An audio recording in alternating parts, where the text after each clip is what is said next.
сабағында жаңағы қожа кім еді? Шын аты қожа берген, иә?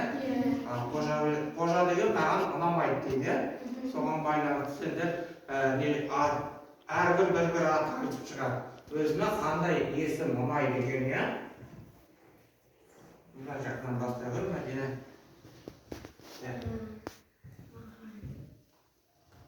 Бәрі саматы, айбұт деген любой. Любой бір айта бересің. Қатты айт. Диана. Олдың ба? Маған айтады, сосын маған былай айтып шығады. Азамат.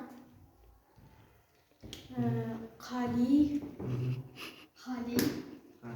Мама. Түркендиев. Қаттырақ айт. Ержан. Сергеевна. Ал осы жаңағы қожаның фильмінде осы балалардың аты бар екен, иә?